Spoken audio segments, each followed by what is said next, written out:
Jannie de Villiers was 'n hele loopbaan in die landbousektor en het in Augustus 2021 afgetree as die CEO van Graan Suid-Afrika.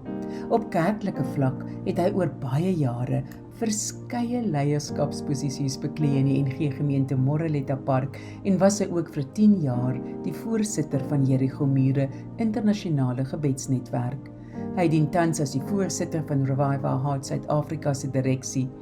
Jannie is die afgelope 37 jaar getroud met Rita en hulle het 3 kinders en 1 kleinkind.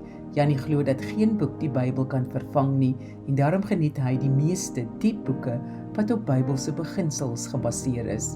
Ek hoop julle het pen en papier gereed vir die 3de episode in sy reeks boeke as mentors.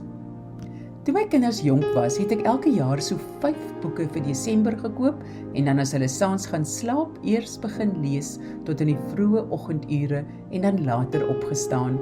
Ek wou nie dat hulle beleef ek is afwesig deur net te lees nie. Sedert my aftrede in 2021 het ek baie meer tyd om te lees en ek geniet dit terdee. Hier is nog 'n paar boeke en in geen spesifieke volgorde nie wat ek gelees het en graag aanbeveel. John Ortberg, The Life You Always Wanted. Hoofstuk 5 in die boek handel oor hurried sickness, 'n gejaagde lewe. Dis 'n uitstaande.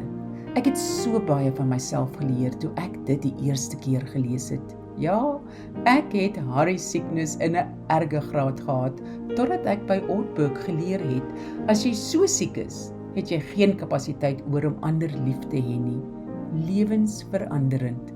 Vir my as ekonoom en besigheidsman was dit 'n baie moeilike pad, berg op, om rustiger te lewe en God en sy mense lief te hê teen 'n baie laer spoed in my lewe.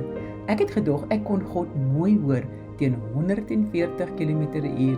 Toe nie, goeie materiaal vir geestelike groei. Dan is daar Watchman Nee, Authority and Submission. Hierdie boek help die lesers om te verstaan wie die ware gesag in die lewe het en hoe jy dit moet toepas in jou lewe. Daar is ook 'n baie mooi analise van elke rebellie wat in die Bybel opgeteken is. Tommy Tenney, God's favorite house. If you build it, he will come. Ek het een van die belangrikste beginsels in my lewe geleer op die manier waarop Tenney 2 Samuel 6 uiteengesit het. Wanneer jy na die teenwoordigheid van God soek, raak dinge moeiliker, nie makliker nie.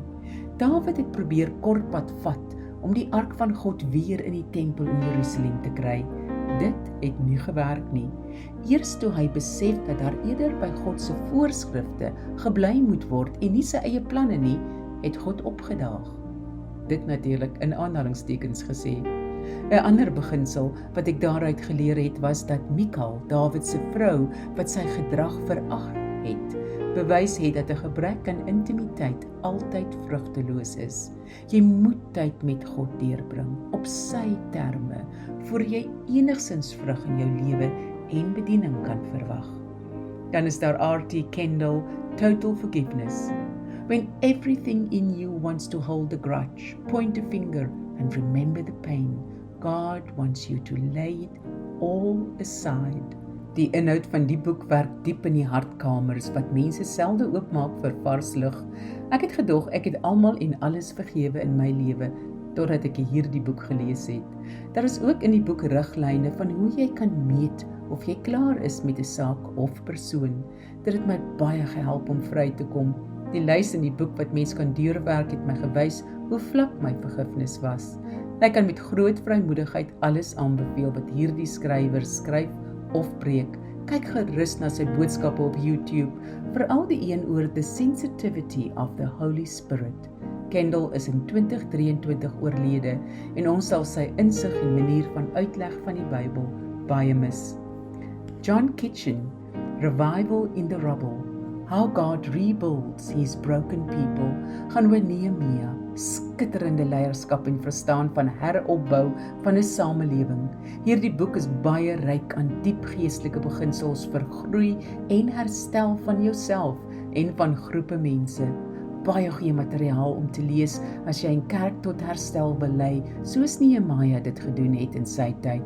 Seker die beste hoofstuk vir my was die een waar Kitchen verduidelik dat mens soms dink jy het alles en dat alles ekstern in plek is, maar dat die Gees van God intern kort. Herlewing kom nie deur strukture en geboue nie, maar wanneer God mense se lewens verander. Ek hou baie van die reguit manier waarop die skrywer die woordse beginsels met vandag se praktyke vergelyk. En dan is daar Chuck Charles Swindoll. Ek luister en lees baie wat Swindoll sê en skryf. Hy is al oor die 80 jaar oud, maar so getrou aan die woord. Hy is tans president by die Kweekskool in Dallas, VSA. Ek het na my aftrede besluit om boeke oor karakterstudies van die Bybel te lees. Ek het iewers vroeër in my lewe gehoor dat as leraars 'n sabbatsjaar kry, dan doen hulle 'n karakterstudie van 'n persoon in die Bybel. Nou ek het nooit 'n sabbatsjaar gekry nie en het gedink die tweede beste is om sulke studies wat mense geskryf het te bestudeer sodra ek aftree. Wat 'n seën! Swindoll het 'n reeks geskryf: Moses, Ester, Josef, Dawid, Elia, Jesus, Job, Abraham, Paulus en onbekende helde in die Bybel. Ek het dit so geniet. Ek het almal behalwe 2 klaar gelees. Ek het, soos ek gelees het, die geestelike beginsels wat hy uitgewys het, gemerk en wil nog graag eendag al die beginsels op een plek opskryf.